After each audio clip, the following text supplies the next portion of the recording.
अनंत काल के विषय में वास्तविक सत्य। उस व्यक्ति के लिए जो परमेश्वर की संतान बन चुका है, अनंत काल की बातें वर्तमान युग की बातों से कहीं बढ़कर है। उसके लिए स्वर्ग का मूल्य पृथ्वी के मूल्यों से कई अधिक महत्वपूर्ण है। 2000 वर्ष पूर्व जब प्रभु यीशु मसीह मृतकों में से जी उठे, तब उसने इस संसार में फिर से आने की प्रतिज्ञा की। इसे मसीह का पुनरागमन कहा जाता है। इस संसार के इतिहास की ये अगली महान घटना होगी। परमेश्वर की संतान ये जानती है कि जब मसीह ही इस संसार में आएगा, तब एक दिन उसे अपने जीवन का हिसाब देना होगा। ये संसार हमारी अनंत काल की यात्रा में एक पड़ाव ही है। हम यहाँ अस्थायी हैं। जीवन के कई परिस्थितियों के द्वारा परमेश्वर ये परख रहा है कि हम स्वर्ग की अनंत बातों को या संसार की अस्थायी बातों को चुनते हैं। यदि हम बुद्धिमान हैं, तो हम उन्हीं बातों का चुनाव करेंगे जिनका अनंत काल में महत्व है। एक छोटा बालक 500 रुपए के नोट के बजाय एक चमकदार रंगीन कागज का चुनाव करेगा, क्योंकि उसे कीमत की समझ नहीं है। जब हम स्वर्ग और अनंत काल की जगह पृथ्वी की बातों को प्राथमिकता देते हैं, तब हम ठीक इस बच्चे के समान ही व्यवहार करते हैं। परमेश्वर ने बाइबल में हमें स्पष्ट रीति से बताया है कि संसार और उसकी सारी बातें खत्म हो जाएगी। इस संसार की अस्थायी बातों के लिए जीना जैसे बैंक में पैसे जमा करना है जो जल्द ही नष्ट होने वाले हैं। एक बुद्धिमान व्यक्ति अपने धन को ऐसे बैंक में रखेगा जो स्थिर हो।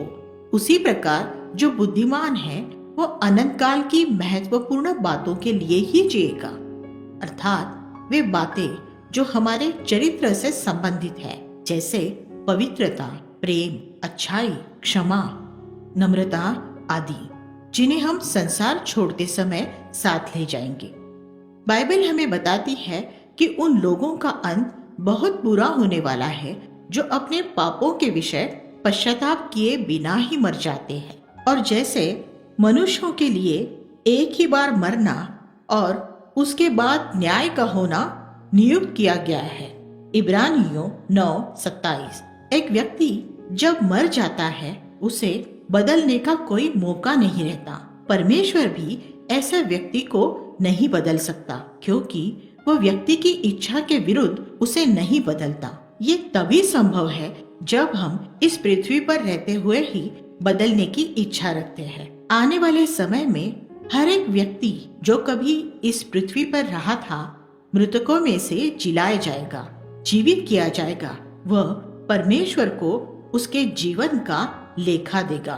बाइबल बताती है कि 2 पुनरुत्थान होंगे, अर्थात वे मृतक शरीर जो मिट्टी में मिल चुके हैं, वो परमेश्वर के अलौकिक सामर्थ्य के द्वारा शरीर रूप में आ जाएंगे।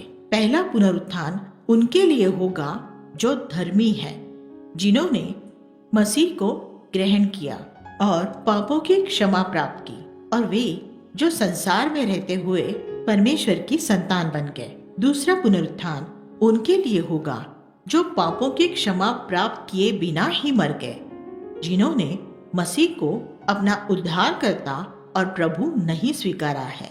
यदि एक व्यक्ति पापों के लिए पश्चाताप किए बिना मर जाए और पापों की क्षमा के लिए मसीह पर विश्वास न करे, तो परमेश्वर के न्याय के सिंहासन के सामने उसका न्याय किया जाएगा, जहां उसके संपूर्ण जीवन पर विचार किया जाएगा। तब वह अनंत काल तक के लिए आग की झील में डाल दिया जाएगा। ये उनके लिए एक डरावना भविष्य है जिन्होंने मसीह का इनकार किया। वे अनंत काल तक ऐसे ही रहेंगे।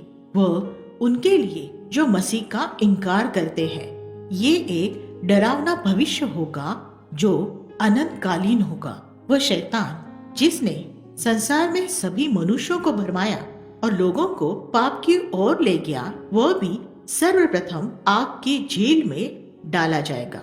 दूसरी ओर वे लोग जिन्होंने स्वयं को नम्र किया और अपने पापों को मानकर उन्हें छोड़ दिया और क्रूस पर मसीह के मृत्यु के द्वारा अपने पापों की क्षमा का परमेश्वर द्वारा दिए गए अवसर का उपयोग किया। स्वर्ग के आनंद में प्रवेश करेंगे जहां वे परमेश्वर और यीशु मसीह के साथ युगान युग रहेंगे।